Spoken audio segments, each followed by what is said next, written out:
Assalamualaikum warahmatullahi wabarakatuh. Apa kabar pemirsa setia TV Tabalong?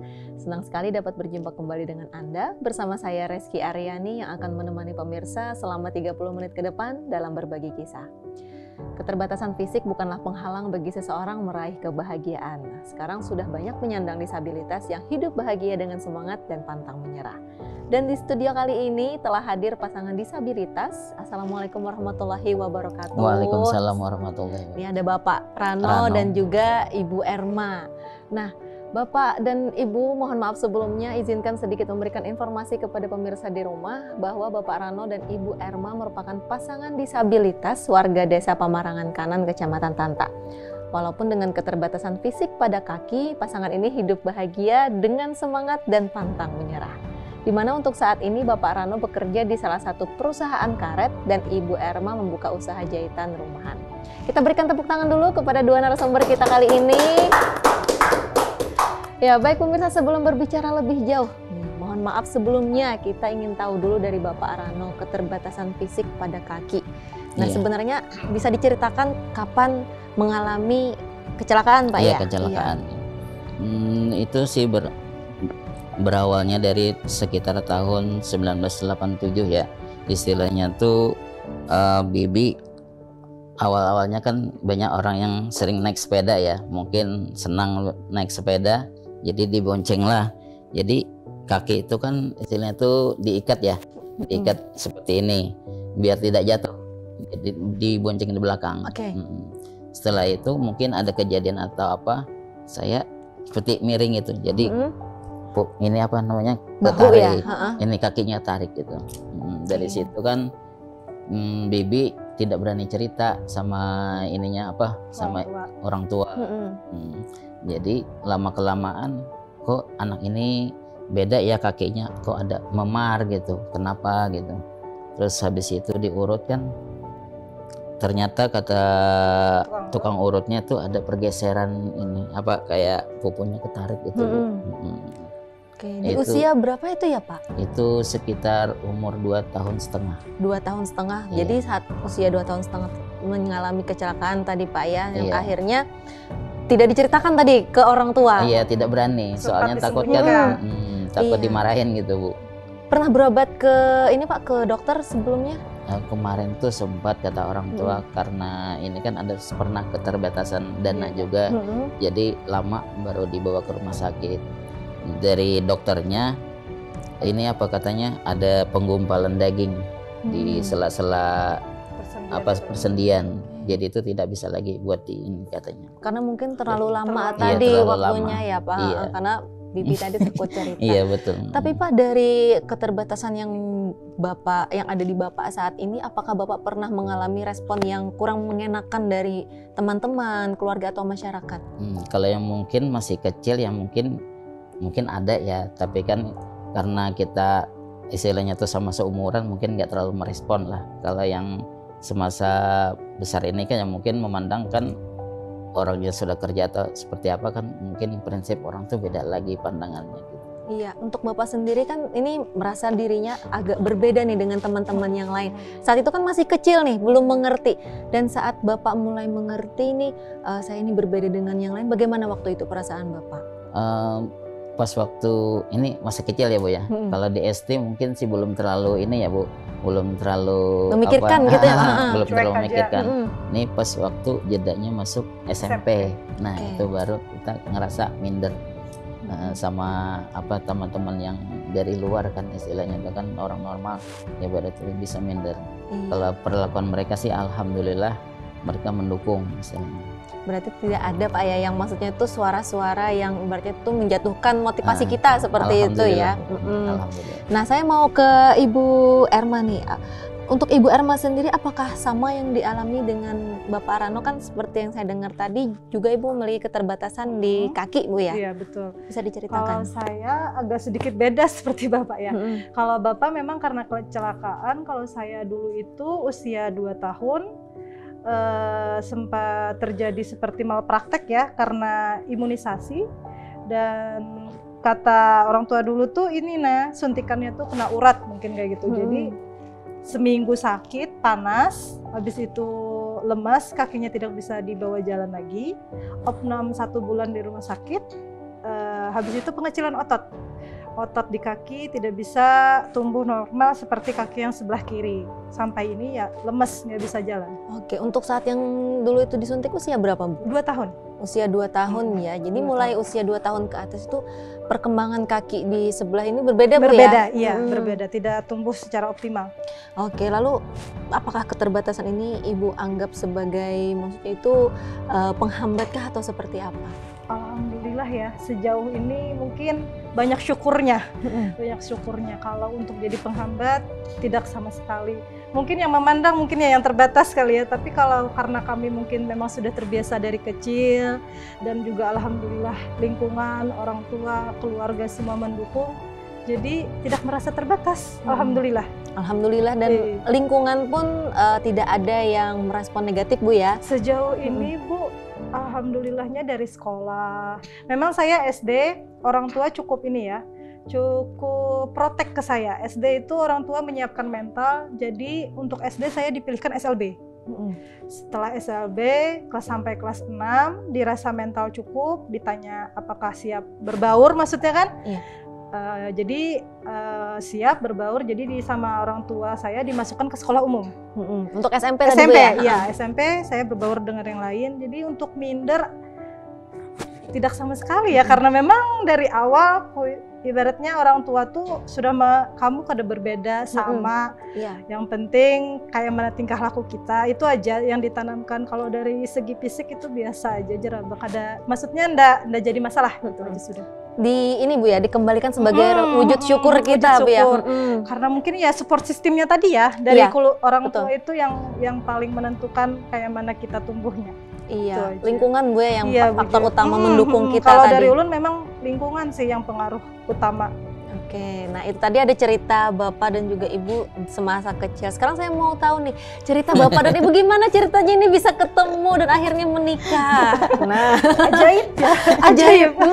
Gimana ajaibnya, Bu? Ibu atau Bapak nih yang mau cerita? Ya karena saya besar di Banjarmasin ya, Bu. Jadi sama Bapak ini malah kayaknya sekali aja sebelum menikah tuh ketemu. Terus gimana ceritanya mantep nih? Tamat sekolah SMP, si Bapak nih pernah sih nanya, mau nggak katanya ikut pelatihan. Kan dari sini sih mungkin secara nggak langsung dari beliau ini jalur ikut pelatihan. Sama sekali dulu tuh nggak kepikiran mau nyambung. Memang rencananya kan mau ke umum lagi nih, mau nyambung sekolah lagi, lanjutnya SMA maunya ke umum. Mau ngambil jurusan komputer dulu. Kebetulan sama orang tua memang waktu itu kondisi ekonomi tidak memungkinkan. Katanya kalau mau nyambung istirahat dulu 1 tahun, ngumpulin dana nih ceritanya. Tapi sama Bapak ditanya, dulu tuh kan ini memang tetangga ya, beda RT beda RT aja nih. Satu kampung, beda RT. Saya RT 3 yang mana? Iya, ini RT 3, saya RT 1. Jadi sama beliau nih ditanya mau nggak katanya sekolah ikut pelatihan. Sebatas itu aja. Habis itu awas lama nggak pernah ketemu lagi. Sekitar berapa tahun ya, Mak? Saya udah lupa sih sebenarnya. Pokoknya lama lah, mungkin ada sekitar 5 tahunan mungkin lah. Habis itu dikirim ke mana? Cibinong. Aku Makassar dulu. Makassar ya. Makassar dulu 2 tahun. Habis itu nggak ada ketemu lagi? Nggak pernah kontak pun udah pernah. Iya, cuma sekedar mau sekedar aja ya. Okay. Habis itu tuh dari Cibinong, dari Makassar istirahat hampir setahun kayaknya saya istirahat di rumah. Ikut lagi tes untuk ke Cibinong. Alhamdulillah lulus. Nah di Cibinong baru ketemu lagi sama beliau nih. Oke, selang 5 tahun Bu ya. Kurang lebih baru ketemu lagi nih di Cibinong. Tapi kebetulan ini masih sama ceweknya nih. Ngunjungi tapi sama ceweknya ceritanya dulu. Tapi kan memang nganggapnya tuh kayak keluarga biasa aja, maksudnya ini satu kampung. Jadi kan karena ini ngerasa ada keluarga yang anggaplah satu kampung yang satu di situ lagi ngasrama, ini ngunjungi. Biasa aja udah kan ada apa-apa. Ya namanya satu kampung kan enggak ada apa-apa lah. Apalagi kan kita di kampung orang ceritanya. Kayak kampung orang kayak ulun kan ada keluarga, kayak ini merasa oh iya ada kemarin tuh yang di kampung di sini dikirim, jadi dijenguk kemarin tuh sempat 1 kali lah dijenguk. Ya, satu kali dijenguk. Pas lagi sakit kemarin ya. Sakit, kebetulan waktu sakit di Cibinong, ini ngejenguk. Oke, setelah itu nih, kok ada pembicaraan mau menikah ini seperti apa ceritanya? Nah ini Bapak nih, Bapak kayaknya yang naksir duluan. Oh Bapak, ternyata Pak cinta pada pandangan pertama ya Pak. Jadi nggak ada pacaran sebujurnya, nggak ada. Nggak ada Memang proses pacaran. Bapak dari pihak keluarga datang ke rumah, maksudnya melamar. Dari pihak keluarga saya setuju, ya sudah langsung. Jadi setelah di Cibinong itu ada pertemuan berapa kali lagi atau langsung ke rumah? Belum pernah ada ketemu lagi. Selama habis di Cibinong nggak pernah ketemu lagi. Tapi Bapak langsung melamar nih Bu ke rumah ya? Ada berapa tahun ya, Mo? 1 tahun atau 2 tahun? 2 tahun. 2 tahun, sekitar 2 tahun. 2 tahun setelah ketemu di Cibinong, udah nggak ada kontak lagi, cuma pihak keluarga aja. Udah. Bapak kok bisa Pak meyakinkan diri seperti apa tadi nih memilih Ibu Erma sebagai pasangan hidup? Kemungkinan itu ini ya istilahnya tuh namanya orang udah mau nikah tuh kayak gimana ya? Mungkin udah satu orang udah yakin kayak gitu ya Pak? Ya. Soalnya saya udah menjalani istilahnya tuh kan memang pasangan, bukan pasangan sih istilahnya itu kan pacar yang dulu kan orang normal.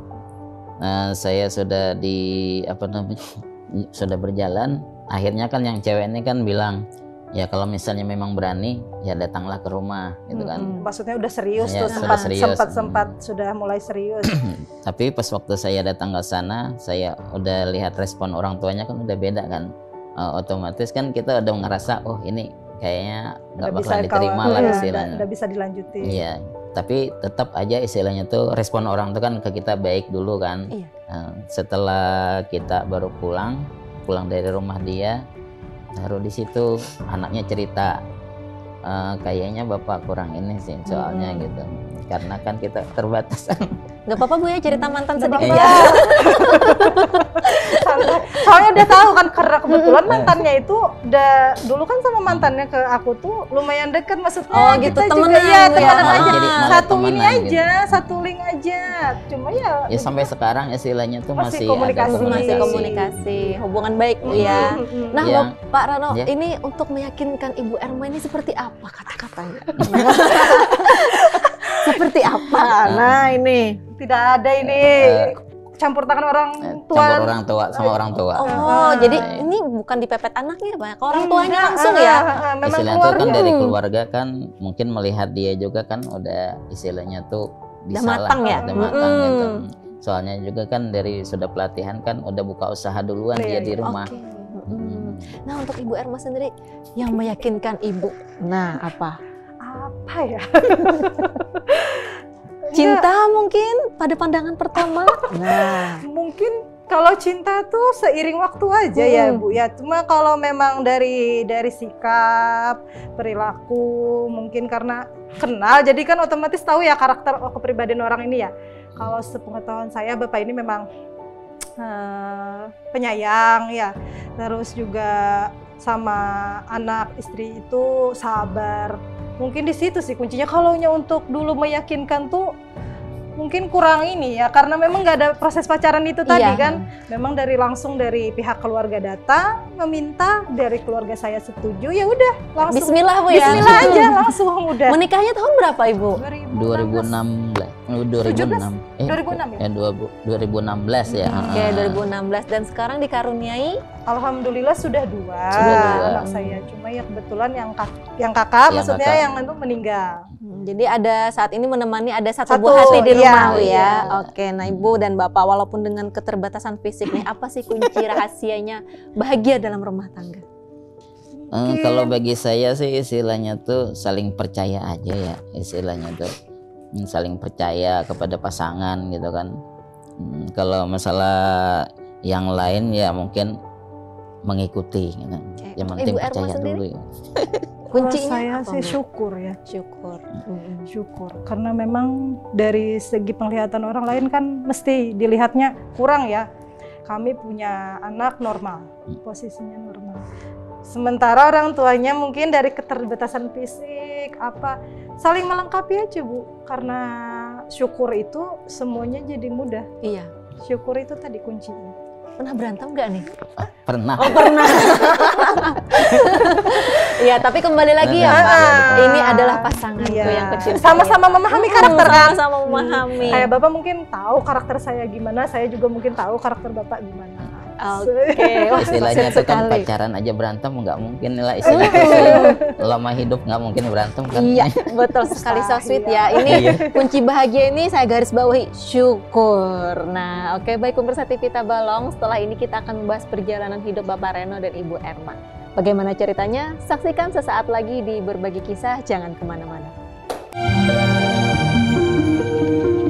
Kembali lagi pemirsa di Berbagi Kisah, masih bersama Bapak Rano dan Ibu Erma. Nah, selanjutnya kita akan membahas perjalanan hidup Bapak Rano dan Ibu Erma. Nah, sebelum hidup bersama membangun rumah tangga, Bapak Rano ini pernah menempuh pendidikan di sekolah umum ya Bapak ya? Iya. Kemudian ikut pelatihan ya? Iya, ikut Bisa pelatihan. diceritakan pelatihannya tadi Pak, seperti apa? Itu 2005 ada pengiriman dari Dinas Sosial ya. Program Pemerintah. dari pemerintah itu dikirim ke Solo Jebres. Itu di sana ada pelatihan elektronik.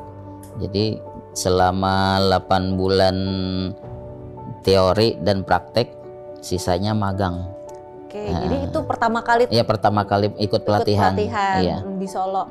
Setelah dari Solo, Bapak ada ikut pelatihan lagi atau dapat pekerjaan, Pak? Oh, itu kemarin selama 1 tahun ya. Itu dari dari pemerintah ada juga menawarkan lagi mau ikut nggak katanya pelatihan ke Cipinong Bogor, program lanjutan. Oke, masih satu ini ya, satu rangkaian. Satu rangkaian. Iya. Sama elektro juga Pak? Itu di sana banyak, ada elektronik, ada screen control. Screen control ini untuk arus 3 pas, listrik 3 pas. Nah, di sana ada diajarkan juga. Terus ada dari program juga ada di sana. Tapi saya ngambil ketiganya lah istilahnya itu kan buat belajar gitu. Berapa lama di Cibinong Pak? Di Cipinong 1 tahun juga. 1 tahun. Iya. Oke. Setelah dari Cibinong Bapak ada pelatihan lagi kah atau ada mendapatkan tawaran pekerjaan setelah itu? Tidak ada sih kalau dari pelatihan. Tapi kemarin dari perusahaan Golden Taxi ya, ada teman saya minta 1 orang kemarin dari situ. Itu mintanya seorang elektronik. Nah, kebetulan saya juga bisa elektronik kan. Jadi ikut ke berkesempatan ini. Ya Pak, bergabung mendapatkan di sana. Bergabung. Oke, lokasinya di mana waktu itu Itu Pak? Danau Sunter. Jakarta. Jakarta. Ya, Oke. Jakarta Pusat. Iya, di Jakarta Pusat. Berapa lama Bapak di sana kerja? Sekitar 10 tahun, Bu. Wah, lumayan lama 10 ya tahun, Pak di sana, iya. 10 tahun. Oke, berarti setelah ikut pelatihan di beberapa kota, lalu bekerja di bekerja Jakarta, di ya Jakarta, Pak. iya. Oke, Bapak sendiri apakah pernah merasa minder nih Pak, entah itu di tempat pelatihan atau di tempat Bapak bekerja waktu itu? Kalau di tempat pelatihan sih, kalau minder sih kurang ya, soalnya kan kita ketemunya sama sesama difabel lah istilahnya kan.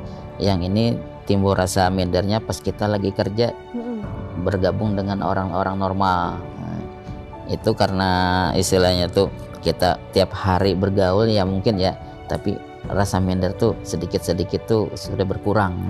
Ada pernah merasakan hal yang kurang mengenakan kah Pak waktu di tempat kerja? Ya kalau itu ya mungkin hampir semua orang ya, mungkin nggak difabel, nggak normal ya, mungkin pasti ada lah istilahnya itu kan ngerasa nggak enak ya di kerjaan kan, entah teman yang nggak mau bantu, entah istilahnya tuh kerjaan kita yang ngerjain gitu kan. Iya. Yang paling Bapak ingat nih Pak dari teman-teman di tempat kerja, mungkin ada hal yang tidak mengenakan bagi Bapak dan teringat sampai sekarang, ada nggak Pak? Mungkin kalau saya nggak enak sih itu dipanggil ini ya istilahnya tuh mandor ya, istilahnya tuh kita teman kita kerja cuman kita ngeliatin aja, jadi dibilang mandor gitu, seolah-olahnya kita tidak bisa membantu lah istilahnya tuh kayak gitu aja. Ya mungkin fisik kan, soalnya kan kita kerjaan kita memanjatkan, otomatis kita nggak ini kurang bisa gitu Bu. Mungkin untuk pekerjaan yang agak susah itu kita cuma bisa bantu pantau. Ya karena tadi ya Bu, kita ada tadi keterbatasan fisik dan harusnya teman tadi bisa mengerti ya Pak untuk pekerjaan yang bisa kita lakukan tadi ya. Jadi itu Pak ya yang kurang mengenakan tadi di tempat kerja. Tapi Pak, kasih semangat dulu nih, menurut Bapak apa sih semotivasi atau semangat teman-teman disabilitas lainnya untuk bisa bekerja gitu Pak? Kalau bagi teman-teman yang istilahnya tuh sudah bekerja atau belum sih, istilahnya tuh yang satu kan kurangi minder lah salah satunya. Terus kita istilahnya tuh jangan ragu untuk bersaing sama orang-orang yang sudah bekerja, tunjukkan bahwa kita bisa seperti mereka juga gitu. Iya, keterbatasan fisik tidak membatasi keterbatasan kita bekerja ya betul Pak. Itu Bu. Nah untuk Ibu Erma sendiri ya, tadi kan Bapak ikut pelatihan nih kemana-mana. Kalau Ibu sendiri ada ikut pelatihan Bu setelah mungkin sekolah di sini seperti apa? Sama ya seperti Bapak, karena memang program pemerintah, jadi dari pemerintah sempat ikut, tapi beda jurusan nih. Bapak kan kemarin ke Solo, saya ke Makassar pertamanya. Jadi di Makassar tuh lebih lama sih, sekitar 2 tahun. Habis di Makassar, habis itu rehab, istirahat satu tahun mungkin. 1 tahun ikut lagi tes untuk lanjut ke Cibinong. Alhamdulillah lulus dan terus lagi ke Cibinong. Iya, dan di situ tadi ya ketemu Bapak ya. Ketemu Bapak tadi kan. Yang di Makassar Ibu ikut pelatihan apa Bu? Sama, menjahit. Cuma kan kalau di Makassar memang dasar ya. Dasar-dasarnya dari kita jahit lurus, belajar bikin pola, gunting kain, semua dari Makassar itu dasar. Kalau dari Cibinong itu kita sudah dianggap pro, maksudnya sudah dianggap bisa dilepas sendiri. Jadi kalau untuk pola dan sebagainya itu sudah tidak belajar, cuma kita pengembangan mode, misalnya kayak baju gamis atau baju jubah itu modelnya kalau dikembangkan bagaimana. Lebih ini sih kalau di Cibinong itu sama apa ya? Teknologi ya. Teknologi ya, betul, teknologinya juga lebih canggih. Karena mesin-mesin yang dipakai itu jenisnya mesin ini kan, mesin pabrikan semua. Jadi di sana kita dapat ilmu yang baru berarti Bu ya. Betul. Pernah nggak Bu waktu pelatihan ini merasa minder dengan teman-teman yang lain? Maksudnya ini, oh saya nih dari daerah misalnya seperti itu. Alhamdulillah sih enggak ya, karena memang satu tadi kita senasib kan, karena di pelatihan itu tidak ada yang normal, semuanya sama senasib, malah banyak yang lebih parah dari kita, yang pakai kursi roda, yang harus pakai tongkat 2, yang jalan harus didorong, tapi bisa mandiri, tidak menyurutkan semangat bisa mandiri, nyuci sendiri, berangkat pendidikan sendiri. Kalau kita mah masih dibilang ini ya, cacatnya cacat ringan ya kalau di sana. Kalau dilihat dari teman-teman yang lain malah lebih parah dari kami. Ini dia istilahnya kita malah lebih kebangun. Kita karena lihat lebih parah dari kita bisa, apalagi kita kan seharusnya. Iya, itu tadi Bu ya, yang tadi bersyukur tadi kan kuncinya kan. Kita ibaratnya masih mending daripada lebih baik lah begitu ya Pak. Betul. Kalau kita lihat teman sekitar tuh lebih kalau kita pikir kayak mana nyucinya, sementara dia pakai kursi roda, posisi tangannya tuh lemas misalnya tapi tetap mampu, malah lebih mungkin dari segi jahitan bisa lebih rapi dia daripada kita. Kalau dipikir akal kan kayak mana betul, melakukan pegang gunting aja gemeteran maksudnya kan, tapi malah kalau dilihat hasil jauh lebih rapi. Iya, keterbatasan karena itu tadi kan semangatnya. Iya betul, tidak membatasi semangat mereka ya. Itu dapat digarisbesari ya, bahwa fisik tuh tidak menjamin hasil seseorang, karyanya kah atau apa skillnya itu tidak terbatasi oleh fisik itu tadi. Iya, nah itu yang penting semangatnya Bu ya. Betul. Oke, baik pemirsa TV Tabalong, setelah ini kita akan membahas perjalanan hidup Bapak Rano dan Ibu Erma. Jangan kemana-mana, tetap di Berbagi Kisah. Terima kasih pemirsa, masih bersama kami di Berbagi Kisah. Nah, saya mau ke Ibu Erma ini dulu ya. Nah, Ibu, tadi kan ikut pelatihan jahit nih. Ya. Setelah ikut pelatihan, apakah sekarang membuka usaha untuk keberlanjutannya seperti apa? Alhamdulillah ya, buka usaha jahitan kecil-kecilan di rumah. Oke, dari tahun berapa itu Bu usahanya? Tahun berapa ya? Yang pulang 2008, sebelum nikah pun sudah buka sih sebenarnya. Tapi kan habis nikah ikut bapak ke Jakarta sebentar. Habis itu hamil ya? Sekitar 2 tahun lah. Sekitar 2 tahun di Jakarta ikut. Habis itu pulang lagi tanggal 2018. 2018 buka lagi di rumah. Oke, pas sama-sama kembali berarti ke sini ya. Sama-sama kembali. Buka usaha lagi. Oke, buka usaha tadi ya. Nah, Biasanya Ibu jahitnya ini ada produksi baju sendiri atau ada orang-orang yang biasanya ini pesanan ya Mbak ya, pesanan entah baju kerja kah atau gamis keluarga kah atau permakan juga diterima. Oke, semua jenis jahitan semua jenis yang menghasilkan uang. Ini jujur sekali. Nah Bu, untuk Ibu sendiri ada kendala kah Bu untuk proses menjahit di rumah seperti itu? Alhamdulillah ya, untuk kendala sih nggak terlalu ya. Paling kendala waktu ya, karena sekarang kan ada anak, antar jemput dulu anak sekolah. Jadi kalau untuk yang lain sih relatif ya, nggak terlalu ada kendala yang berarti, maksudnya itu segi waktu aja sih yang agak susah membagi sekarang. Sudah ada si kecil ya. Nah, untuk Ibu sendiri ada tokoh idola nggak untuk yang tokoh disabilitas misalnya? Banyak sih ya, tapi salah satunya Bu yang lumayan saya gemari itu sekarang itu Panji Surya ini ya, anak Dewi Yul itu loh. Oh iya. Kan menurut saya luar biasa ya, karena memang ibunya perannya luar biasa. Iya. Anak beliau dua yang mempunyai keterbatasan dan dua-duanya dilihat dari segi manapun bukan lumayan, sangat berprestasi. Betul. Ya kan, orang-orang normal pun belum tentu dapat menyaingi Surya ini kan. Iya. Dan saya lihat Surya pun demikian ya, timbal balik ke ibunya tuh bagaimana kasih sayangnya, motivasinya kok. Meskipun dari segi orang tua, ayah dan ibunya berpisahkan, tapi tidak mempengaruhi kasih sayang dia kepada ibu dan bapaknya. Itu sih untuk saat ini yang saya lihat bagus ya, ini Surya, dia keterbatasan tapi dari segi pendidikan nggak kalah. Motivasi iya, betul. Ya. Nah, untuk Ibu Erma ya, ada pesan nggak Bu atau motivasi nih untuk teman-teman disabilitas lainnya? Itu tadi ya, kembali kita sebagai disabil tuh yang utamanya syukur, menerima diri kita apa adanya, mengetahui bahwa setiap orang itu punya kekurangan kelebihan. Kalau sudah syukur itu ada, semuanya alhamdulillah ya, jadi ringan, nggak ada beban. Si A bisa begini, insya Allah saya juga bisa. Si B bisa begini, saya juga bisa insya Allah. Jadi jangan lupa bersyukur dan terima saja. Berarti kalau sudah diciptakan begini adalah bentuk terbaik menurut Allah kan, dan nggak ada sesuatu yang sia-sia yang diciptakan di muka bumi. Iya, dan kalau menurut pandangan saya pribadi Bu ya, Bapak dan Ibu ini adalah orang yang istimewa Bu. Memang istimewa karena berarti Bapak dan Ibu ini punya kelebihan yang memang di atas orang normal Bu. Ya kan Bu, maksudnya seperti ini, Bapak Ibu pasti mampu melewati ini dan kemampuan Bapak itu di atas orang normal semua. Iya kan Bu, karena sudah di hati Bapak Ibu sendiri pun merasa sepertinya ini udah, ini syukur. Ikhlas ya. Ikhlas kita Bu ya jatuhnya. Itu tadi.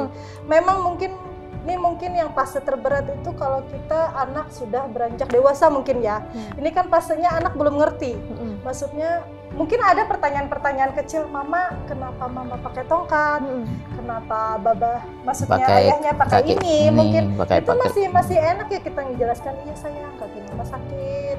Babah juga, itu mungkin masih selentingan kecil. Mungkin nanti kalau dia sudah beranjak dewasa, dari temannya udah masuk, kenapa Mama mau? Kan kita kan namanya sosial ya, otomatis dia bertanya, Ma kenapa ini? Itu mungkin sih yang jadi PR, tapi mudah-mudahan Allah bantu, mudah-mudahan diberi pengertian, kesabaran, keikhlasan yang lebih. Iya. Itu tadi sih. Dari kecil Bu ya, kita beri pengertian anak kita. Mungkin anak kita bingung ya, orang tua yang lain mungkin, Ma, kalau kaki Mama temanku enggak apa-apa, kaki bapaknya temanku enggak apa-apa, kenapa kaki Mama?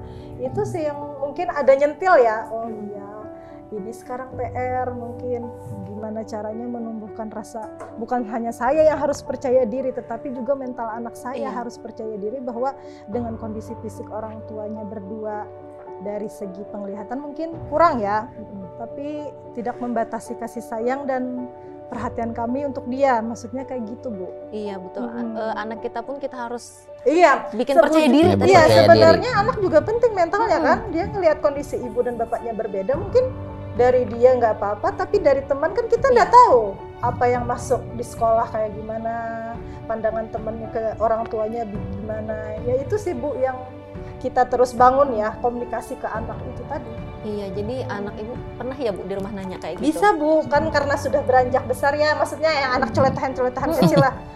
Kan kalau mamanya di dapur, kayak saya ini Bu, tongkat di mana, saya di mana. Jadi kalau kadang-kadang minta tolong, Bang, tolong dong ambilkan mama tongkat. Iya, ambilkan tongkat. Kenapa mama jalannya pakai tongkat? Kenapa mama tidak jalan seperti Diba? Kan biasanya kan kayak gitu, celotehan kecil aja, tapi kan kena ya. Oh iya, berarti sudah mulai berpikir nih anak nih, kenapa mamanya berbeda, mungkin begitu.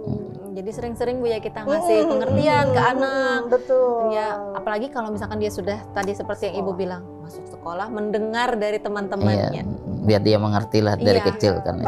Dari dianya juga harus ditumbuhkan tuh rasa bahwa oh enggak apa-apa mamaku kayak gitu, tapi kan mamaku udah berbeda kasih sayangnya ke aku. Mungkin itu sih yang orang tuaku ada orang tua yang hebat. Nah, itu menumbuhkan rasa bangga dari dia ke kita. Gitu aja. Kayaknya itu agak-agak gimana Bu ya? PR banget. Sebenarnya PR. Karena kita tahu kan anak-anak sekarang kayak mana, lingkungannya, pergaulannya, dan itu PR untuk bapak dan ibunya. Iya. Perjuangan masih panjang Bu ya untuk si kecil tadi kita memberi pengertian. Iya betul, itu sih. Oke, nah tadi kan Ibu sudah ada nih menceritakan tokoh idolanya. Nah kalau Bapak sendiri punya nggak nih tokoh idola disabilitas? Kalau tokoh idola sih istilahnya mungkin nggak terlalu terkenal ya istilahnya. Iya dong Bapak. Kalau bukan Ibu nanti marah Ibu di rumah. Ini istilahnya tokoh ini adalah juga sebagai teman sih ya, teman satu kerjaan. Sekarang dia menjadi ketua ini FKDK Kabupaten Kudus. Oke. Iya. Apa yang membuat Bapak termotivasi dengan beliau? Saya sukanya tuh termotivasi karena apa? Dia tuh pekerja keras dan suka menolong para disabilitas. Bantu teman sesama. Kontribusinya bagus ya? Bagus. Kalau boleh tahu beliau juga penyandang disabilitas? Iya, sama disabilitas. Disabilitas seperti apa Pak? Polio juga. Oh, polio. Jadi Bapak mengidolakan beliau ya? Iya, soalnya dia dari segi membantu memang ringan tangan Bu. Betul. Dari segi dia terbatas tapi dia mampu memberi lebih untuk orang lain. Kalau tidak salah tahun ini dia dicalonkan menjadi dicalonkan jadi DPRD tahun ini. Siapa tahu kan dia bisa membantu kan para disabilitas kalau misalnya mudah-mudahan dia terpilih kan misalnya. Jadi bisa membantu para teman-teman yang disabilitas. Nah sementara nih untuk Bapak ada nggak pesan atau motivasi untuk penyandang disabilitas lainnya? Mungkin kalau motivasi ya mungkin kurang lebih kayak seperti Ibu ya. Tapi saya tambahkan istilahnya tuh janganlah jadikan kekurangan kita itu sebagai kayak gimana ya, seperti orang mau halangan. Jadi kita buat minta-minta gitu Bu. Mudah-mudahan itu tentu jangan sampai gitu kan. Oke nih terakhir ya. Ke Ibu Erma dulu deh. Untuk Ibu apa sih Bu pesan kepada masyarakat umum dalam memandang penyandang disabilitas? Untuk masyarakat umum ya? Iya. Mungkin selalu memandang dengan pandangan yang biasa. Jangan memandang sekali-kali pun jangan memandang kita dengan lirikan pun sebenarnya sudah melukai ya. Lirikan pun itu berpotensi melukai kita karena dianggap seperti apa ya kalau lirikan macam begini gitu. Seperti disepelekan gitu. Entah juga sih, cuma mungkin mereka merasa kita aneh ya. Lihat dari segi cara berjalan kita. Yakinlah bahwa kami juga sama seperti kalian. Kami mempunyai potensi dan kami mempunyai semangat yang sama untuk maju. Oke, untuk Bapak Rano sendiri ada pesan nggak Pak untuk masyarakat umum dalam memandang penyandang disabilitas? Kalau bagi saya istilahnya tuh hargailah kami istilahnya tuh kan sebagai disabilitas karena memang kami juga sama lah seperti mereka, tapi istilahnya tuh kami memberikan kualitas bagi masyarakat juga gitu. Oke, itu tadi pesan-pesan yang diharapkan juga tentunya ya agar masyarakat tadi tidak memandang sebelah mata tentunya. Betul. Oke, baik, kita beri tepuk tangan dulu dong untuk kedua narasumber kita pada hari ini. Nah, tidak terasa kita sudah berada di penghujung acara, perbincangan kita sudah berakhir. Kami ucapkan terima kasih sekali lagi kepada Bapak Rano dan Ibu Erma yang telah meluangkan waktunya di Berbagi Kisah. Saya Reski Aryani beserta kru yang bertugas mohon pamit undur diri. Tetap saksikan Berbagi Kisah tayang setiap hari Kamis pukul 8 malam hanya di TV Tabalong dan YouTube program TV Tabalong. Jangan lupa download aplikasi TV Tabalong di Play Store dan juga App Store. Akhir kata, wassalamualaikum warahmatullahi wabarakatuh. Waalaikumsalam warahmatullahi wabarakatuh.